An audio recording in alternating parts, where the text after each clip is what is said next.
Hello, and thank you for joining us on this edition of the O-State Report. We're glad you're with us. I'm Mason Doherty. So when Jacob first started playing tennis, he really liked the fact that he could be independent on the court and not to rely on other teammates, unlike his first sport, volleyball. Little did he know how much he would learn to love doubles more. 4 people were killed and 47 were injured. It will be months before we know exactly what caused the driver to do this. It's safe to say that the Pike members will be happy for moving from here to right here, with the new Pike House will be 32,500 square feet. Being an entrepreneur, you think the only thing you have to worry about is the product and the idea. But really, you also have to worry about how you can present that idea. Going into Oral Roberts on Wednesday, he was going in with a 10-game hitting streak, but that ended, and since then, he's gone 1 for 10. Now, that one hit, though, was a double that he had at his last at-bat yesterday, so I expect him to get out of this slump and be productive today. Now, I have to ask, with this being pretty much the final month of college football, what is your Big 12 prediction? How do you think it's all going to shake out? Well, thank you for tuning in to Countdown to Kickoff, our Bedlam edition. Enjoy Bedlam College Game Day coming in town to Stillwater. It's going to be a great one. Hello and welcome to another edition of Countdown to Kickoff. Thank you for joining us today. I'm Mason Doherty. Now going from one Big 12 game to another, Baylor versus OSU. Thing I saw most, I think OSU's really missing Ryan Simmons and Jimmy Bean. Those two guys were big on getting tackles for losses. Now that they're injured, you're depending on these depth guys, and they're really not making that play happen. Yeah, well, I figure since we didn't have a game last week, and it's kind of that midterm area in this season, I figured I'd give an evaluation to our 4 true freshmen on the OSU football team, starting with defensive tackle Darian Daniels. You know, he actually was my first Youngins Award winner this season, while he also got his first career sack against Central Michigan. Mike Gundy had some very good things to say about him. The defensive line. The thing about Daniels, he actually came in with some credentials. He had looks from LSU, USC, Ohio State, and even OU. Turn on SportsCenter, and I see that big, huge crowd right behind the stage. I was like, oh, is College Game Day here? Yeah. So credit the OSU fans for showing up, what, 6 in the morning is when the show started. So you got to think those fans were there maybe 5, maybe even earlier. So props to you fans. Youngin of the Week is going to be defensive end Jarrell Owens, or in other ways, Mr. Clutch. Texas was trying to convert on a 4th down play on the OSU's 39-yard line early in the 4th quarter, but Owens had other ideas. On this play, Owens was able to hold the edge, contain Jarrell Hurd, and pick up his first career sack. As you can see, the OSU sidelines loves that one. The funny thing about Owens, he originally was going to sign with TCU, but after one official trip to OSU, he said, "See you, Fort Worth, I'm going to Stillwater." All right, here we go. We have our moments, just like we were talking about before with the 4th and 1 moment. We'll have you right over here. Oh, all right, over there. We have our favorite moments for OSU. First one is when Baylor came to town undefeated, and College Game Day was here. We ended up winning that game big. And of course, we had the Fiesta Bowl 2011 season with Whedon and Blackman. And then our dynasty, of course, with wrestling. And then we went to the Final Four in 2004 in basketball. So we like you to rank them 1 through 4. In fact, Emmanuel Alba lost his helmet, and by rule, you have to sit out for a play. And so Owens comes in, makes the big sack. Talk about a great first impression.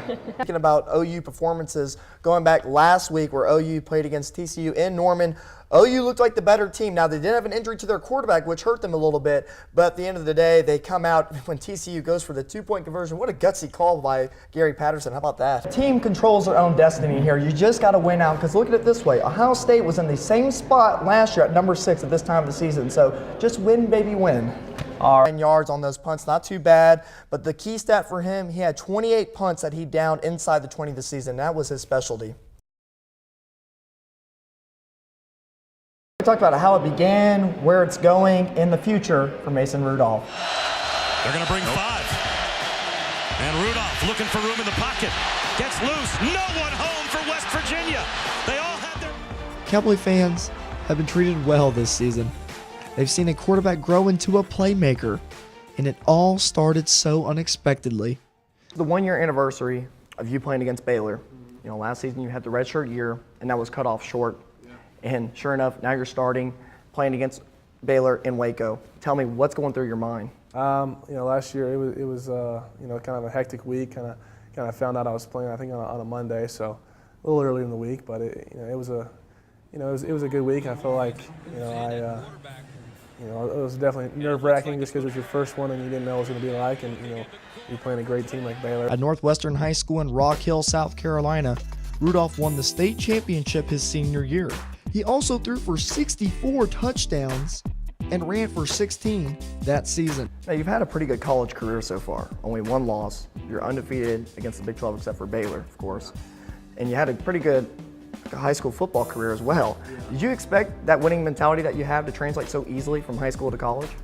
Just that winning attitude that you try to keep with you, and here it's just been a great experience to be around these coaches and these players who push you and try to get the best out of you. But the spotlight hasn't been completely on Rudolph. Backup quarterback J.W. Walsh has assisted Rudolph with a duo combination. And when Walsh leaves after this season, where does that leave you? It leaves me without a good friend in J-Dub. I'm sure he'll be moving on to whatever he's doing, but he's a great guy and someone I've had the pleasure of being able to meet and to hang out with these past couple of years. But it'll be it'll just be another chance for me to come back and improve my game and look forward to the next year. I have full confidence in him being the main guy next year. I mean, the one thing holding him back is the red zone reps. I get that. But with another offseason, more practice, and just seeing how J.W. Walsh does it, I have a lot of confidence in Rudolph going forward.